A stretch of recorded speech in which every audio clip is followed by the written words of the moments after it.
1971년 8월 15일 일요일 저녁, 오하이오주 데이턴에 사는 도로시라는 은퇴한 교사가 거실에 앉아 보난사를 시청하고 있습니다. 그녀는 4만 달러의 미국 저축 채권과 남편이 20년 동안 납입한 종신보험, 그리고 전적으로 신뢰하는 교육부 연금을 가지고 있습니다. 그녀는 모든 일을 올바르게 해왔습니다. 그때 방송이 끊깁니다. 리처드 닉슨이 화면에 나타납니다. 그는 침착하고 대통령다운 모습입니다. 그는 일시적으로라는 단어를 사용합니다. 그녀가 미국에서 미국 제품을 산다면 그녀의 달러 가치는 오늘이나 내일이나 똑같을 것이라고 안심시킵니다. 도로시는 잠자리에 듭니다. 다음 날 아침 다우지수가 급등합니다.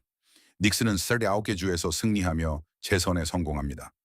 뉴욕타임스는 사설을 통해 그 대담함에 주저없이 박수를 보낸다고 썼습니다.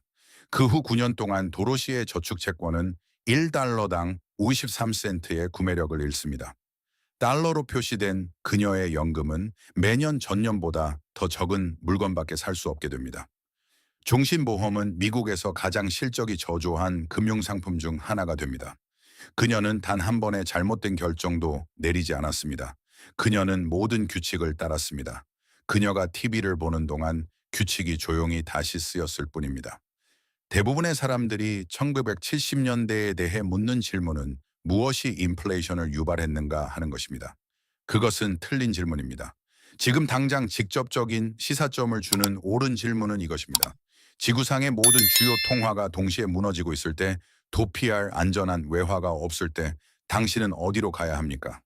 그런 상황은 현대 역사에서 단 한 번 있었습니다. 딱 한 번요. 그리고 기록된 답변은 대부분의 사람들이 예상하는 것과는 다릅니다. 공식적인 이야기는 1970년대가 미국의 인플레이션 문제였고 스태그플레이션 에피소드였으며 폴 볼커가 결국 해결한 카터 시대의 오작동이었다고 말합니다. 하지만 조사 기록은 완전히 다른 이야기를 들려줍니다. 영국 파운드화는 너무 심하게 폭락해서 보통 개발도상국을 상대하는 기관인 IMF의 창립 멤버였던 영국이 당시 IMF 역사상 최대 규모인 39억 달러의 구제금융을 간청해야 했습니다. 이탈리아리라는 완전히 분해되어 국가의 동전이 바닥났습니다. 은행들은 실물 화폐가 너무 부족해져서 사용할 수 없게 되자 50.5호금리라 단위에 인쇄된 증서인 미니아생리라는 비상증표를 발행했습니다. 프랑스 프랑은 안정적인 환율을 유지하려는 4차례의 시도에 모두 실패했습니다. 일본의 국내 인플레이션은 20만 밀리25%에 달해 선진국 중 최악 수준이었습니다. 엔화가 달러 대비 가치가 상승하는 동안에도 독일 마르크화는 누구보다 잘 버텼지만 독일의 인플레이션 역시 7%로 정점을 찍었습니다. 지구상에서 가장 강한 통화였던 스위스 프랑은 10년 동안 달러 대비 157% 상승했고 금은 2000은 329% 상승했습니다. 안전한 외화는 없었습니다. 모든 종이로 된 문은 잠겨 있었습니다. 이용 가능한 최선의 탈출구였던 스위스 프랑조차 금 수익률의 약 15분의 1에 불과했습니다. 이것은 미국의 인플레이션에 관한 이야기가 아닙니다. 이것은 전 세계 통화 시스템 전체가 한꺼번에 닻을 잃었을 때 어떤 일이 벌어지는지에 대한 이야기입니다. 닉슨의 연설문 작성가인 윌리엄 세파이어는 결정이 내려졌던 1931년 8월 13일 주말 캠프 데이비드 회의실에 있었습니다. 그는 나중에 경제 프로그램이 실제로 어떻게 작동할지 논의하는 것보다 보난자 방송을 중단시킬지를 두고 토론하는 데 더 많은 시간을 보냈다고 언급했습니다. 브레트누즈 체제의 종말에 할당된 시간은 겨우 15분의 TV 편성 시간이었습니다. 결정을 강요한 것은 미국 금에 대한 인출 사태였습니다. 프랑스는 금 준비금을 회수하기 위해 뉴욕항으로 군함을 보냈습니다. 영국은 8월 11일에 30억 달러 상당의 금을 요청했습니다. 미국은 400억 달러의 대외 달러 부채에 대해 약 1만 미터톤의 금만 남겨두고 있었습니다.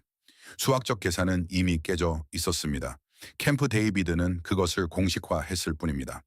당시 국제통화 담당 재무부 차관이었던 폴 볼커는 나중에 만약 미국과 함께 시스템을 구축하고 자국 통화를 지키기 위해 필사적으로 싸웠던 영국인들이 달러를 금으로 바꾸려 한다면 게임은 정말 끝난 것이 분명했다고 썼습니다. 닉슨은 일시적으로라는 단어를 사용했지만 그것은 영구적이 되었습니다. 1971년 12월에 스미소니언 협정은 시스템을 구제할 것으로 기대되었습니다. 닉슨은 이를 세계 역사상 가장 중요한 통화 협정이라고 불렀습니다. 하지만 그 효과는 15개월 동안만 지속되었습니다. 1973년 3월까지 모든 주요 통화는 변동 환율제로 전환되며 가치가 하락하고 있었습니다. 세 사람이 이 일이 일어나기 전에 이를 예견했습니다. 세 사람 모두 괴짜로 치부되었습니다. 하지만 세 사람 모두 옳았습니다. 프란츠 픽은 1898년 보헤미아에서 태어났습니다. 그는 젊은 학생 시절 오스트리아의 하이퍼 인플레이션을 목격했습니다. 그는 나치를 피해 도망쳐 체코 지하 조직에서 활동하다 맨해튼에 정착했는데 그곳에서 자신의 사무실 벽을 프랑스 아시냐 지폐와 미국 컨티넨탈 달러의 팩시밀리로 도배했습니다. 그는 이를 세계 최초의 사기 화폐 두 가지라고 불렀습니다. 그는 세미나 입장료를 크루거랜드 금화로 받았습니다. 그의 가장 유명한 말은 이렇습니다. 모든 정부 채권은 몰수가 보장된 증서다. 정부 부채가 그것을 산 바보에게 전액 상환된 적은 단 한 번도 없다.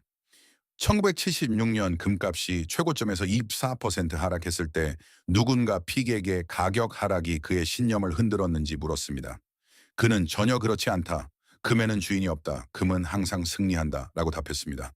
해리 브라운은 금값이 온스당 여전히 35달러였던 1970년에 다가올 평가절에서 이익을 얻는 방법을 출판했습니다.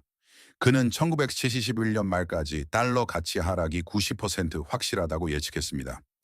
1974년에 발표된 그의 후속작은 뉴욕 타임스 베스트셀러 목록에 39주 동안 머물렀고 1위에 올랐습니다. 1970년 그의 조언을 따른 사람은 1980년 1월까지 24배의 수익을 거두었습니다. 제임스 다인스는 1960년에 온스당 35달러였던 금을 추천하기 시작했습니다. 그의 고용주였던 AM 키더사는 그가 예측을 철회하지 않자 그를 해고했습니다. 그는 60년 넘게 독자적으로 자신의 뉴스레터를 발행했습니다. 1980년 무렵 베론스는 언젠가 금값이 다우존스 산업평균지수를 추월할 것이라는 그의 예측이 기록상 가장 환상적인 투자 예측 중 하나로 보이기 시작했다고 썼습니다. 여러분의 발길을 멈추게 할 한 가지 사실은 미국인들이 1975년 1월 1일까지 금괴를 합법적으로 소유할 수 없었다는 점입니다. 이 위기의 첫 4년 동안 주요 탈출구는 평범한 시민들에게 연방 범죄였습니다. 해결책은 금광 주식, 스위스 은행 계좌, 1933년 이전의 희귀 주화였습니다. 미국인들이 실물금을 합법적으로 살 수 있게 되었을 때 이 가격은 이미 3배나 올라 있었습니다. 정부는 보호가 가장 절실했던 바로 그 시기에 스스로를 보호하는 것을 불법으로 만들었습니다. 이제 실제로 무엇이 효과가 있었는지에 대한 조사 기록입니다. 첫 번째는 실물금이었습니다. 금에 대한 종이 권리증이나 금펀드가 아니라 실물 금속이었습니다. 금은 1971년 온스당 스위스 한 60달러로 마감했습니다. 1973년 말에는 100달러를 넘어섰고 다시는 그 아래로 내려가지 않았습니다. 1979년 한 해에만 233달러에서 시작해 7월에 300달러, 10월에 400달러, 11월에 500달러를 찍고 1980년 새해 첫날 600달러에 도달했습니다. 1980년 1월 21일 런던 오후 고시 가격은 온스당 150달러를 기록하며 8년 반 만에 24배의 배수를 기록했습니다. 두 번째는 고정금리 부채를 낀 부동산이었습니다. 그 메커니즘은 직관에 반합니다. 인플레이션은 고정부채의 실질 가치를 갉아먹습니다. 1971년의 고정금리로 10만 달러를 빌린 주택 소유자는 1980년 무렵 사실상 53센트의 가치를 지닌 달러로 그 대출금을 갚고 있었던 셈입니다. 기초자산인 부동산이 실질 가치를 유지하는 동안 인플레이션이 그들을 대신해 빚을 파괴하고 있었습니다. 세 번째는 석유, 농산물, 원자재 등 찍어낼 수 없는 물리적 희소성을 가진 광범위한 원자재였습니다. 특히 예술품의 경우 1973년부터 1981년까지 연평균 32%의 가치 상승을 기록했다는 구체적인 기록이 있습니다. 네 번째는 스위스 프랑인데 이는 부분적인 인정만 가능하며 이 점이 매우 중요합니다. 프랑은 10년 동안 달러 대비 157% 상승했습니다. 실제적이고 문서화된 의미 있는 해지 수단이었지만 금 수익률의 15분의 1에 불과했습니다. 지구상에서 가장 좋은 통화조차 근처에도 가지 못했습니다. 그렇다면 무엇이 0이 되었을까요? 인플레이션이 7.14%로 치솟는 동안 규정 Q 레귤레이션 Q에 의해 0.25%로 제한된 저축예금 계좌들입니다. 1971년에 10만 달러를 예금한 사람은 1980년까지 명목상 약 15만 8천 달러를 모았습니다. 그 15만 8천 달러는 1971년 구매력으로 약 7만 7천 달러 상당의 물건만 살 수 있었습니다. 그들은 이자를 받고 있다고 믿는 동안 실질 재산의 거의 4분의 1을 잃었습니다. 장기 국채는 10년 내내 연간 실질 수익률 마이너스 3.43%를 기록했는데 이는 40년 채권 약세장에서 최악의 성적이었습니다. 연금, 종신보험, 달러로 표시된 모든 고정 명목 지급금, 도로시의 저축채권, 도로시의 연금, 도로시의 종신보험은 모두 실패했습니다. 그녀는 그 가치를 조용히 인플레이션으로 희석시키고 있는 기관들에 대한 청구권을 가지고 있었을 뿐입니다. 폴 볼커는 1979년 8월 6일 연준 의장으로 취임했습니다. 그는 키가 200m가 넘었고 저렴한 시가를 피웠으며 그 자리를 위해 연봉을 11만 달러에서 5만 7,500달러로 삭감했습니다. 콜럼버스의 날 전 토요일인 1979년 10월 6일 그는 연방공개시장위원회 FOMC의 비밀스럽고 예정에 없던 비상회의를 소집했습니다. 그는 연준이 연방기금금리를 목표로 삼는 것을 중단하고 대신 통화량을 직접 목표로 삼아 이자율이 가야 할 곳은 어디든 가도록 내버려 두겠다고 발표했습니다. 금리는 1980년 4월 17%를 넘어섰습니다. 1980년 말에는 20%에 도달했습니다. 모기지 금리는 1981년 10월 18, 63%로 정점을 찍었습니다. 분노한 농부들은 트랙터로 연방준비은행을 봉쇄했습니다. 자동차 딜러들은 볼커의 사무실로 자동차 열쇠가 든 관을 우편으로 보냈습니다. 주택 건설업자들은 우표를 붙인 벽돌을 보냈습니다. 볼커는 살해 협박을 받았고 비밀 경호국의 보호가 필요했습니다. 금값은 볼커가 임명된 지 5개월 반 후인 1980년 1월 22일에 정점을 찍었습니다. 금은 사람들이 모든 기관에 대한 신뢰를 동시에 잃을 때 정점에 도달하고 한 기관이 어떤 희생을 치르더라도 질서를 회복하겠다는 신뢰할 수 있는 약속을 할 때 폭락합니다. 1970년대는 시장의 힘이나 국제적 협력을 통해 끝나지 않았습니다. 인플레이션 심리를 꺾기 위해 두 번의 경기 침체와 10.8%의 실업률을 기꺼이 감수한 한 사람 덕분에 끝났습니다. 오늘날 부채 대비 GDP 비율이 122%이고 연간 이자 지급액이 1조 달러에 달해 국방비를 넘어서고 있는 상황에서 던져야 할 공개적인 질문은 이것입니다. 현대의 중앙은행가 중 누가 볼커가 했던 일을 할 수 있을까요?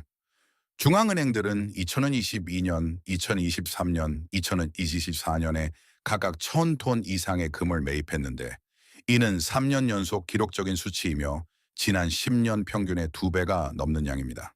금값은 2026년 1월 28일에 5번162달러를 기록했습니다. 통화 시스템을 관리하는 기관들은 자신들의 잠재적 실패에 대비해 해지하고 있습니다. 그것은 소수의 의견이 아닙니다. 그들의 구매 행동을 통해 드러난 사실입니다. 다시 데이턴의 도로시 이야기로 돌아가 보겠습니다. 그녀는 순진하지 않았습니다. 부주의하지도 않았습니다. 그녀는 제도권 시스템 안에서 저축했고 금융기득권층이 안전하다고 말하는 것을 샀으며 신뢰할 만한 이유가 주어진 모든 기관을 믿었습니다. 1980년 무렵 그 모든 기관은 그녀의 저축을 조용히 절반 정도로 갉아먹었습니다. 폭락을 통해서도 그녀가 볼 수 있는 위기를 통해서도 아니었습니다. 도로시 같은 사람들로부터 화폐를 관리하는 기관으로 구매력이 10년에 걸쳐 천천히 보이지 않게 이전되었을 뿐입니다. 1970년대의 교훈은 닉슨이나 오펙, 연준 또는 어떤 정부에 의해 쓰인 것이 아닙니다. 그것은 금 소유가 불법이었을 때 스위스 계좌, 광산 주식, 희귀 주화를 통해 실물금을 보유하고 8년 반 동안 수백 4배의 수익이 발생하는 것을 지켜본 사람들에 의해 쓰였습니다. 나라의 나머지 사람들이 왜 식료품 가격이 계속 오르는지 궁금해하는 동안 그들은 단순히 위기를 예측한 것이 아니라 닻이 끊겼다는 사실을 이해하고 있었습니다. 닻이 끊기면 종이는 떠내려가고 금속은 바닥으로 가라앉아 기다립니다. 여러분 중 몇 분이 바로 다음에 이어질 질문을 하셨습니다. 만약 금이 위기에서 살아남는다면 그것을 실제로 어떻게 사용합니까? 종이 화폐가 죽어갈 때 실물 금이나 은으로 어떻게 거래를 합니까? 그것이 실제로 어떤 모습일까요? 이에 대한 역사적 기록은 구체적이고 문서화되어 있으며 놀랍습니다. 만약 1970년대에 대한 이 분석이 여러분의 저축과 시스템의 안정성을 바라보는 방식을 바꾸어 놓았다면 구독과 좋아요를 부탁드립니다. 저희는 그들이 묻으려 했던 경제사를 밝혀내기 위해 최선을 다하고 있습니다. 여러분의 미래를 보호하고 계속 정보를 얻으십시오. 퍼즐의 다음 조각은 곧 공개될 예정입니다.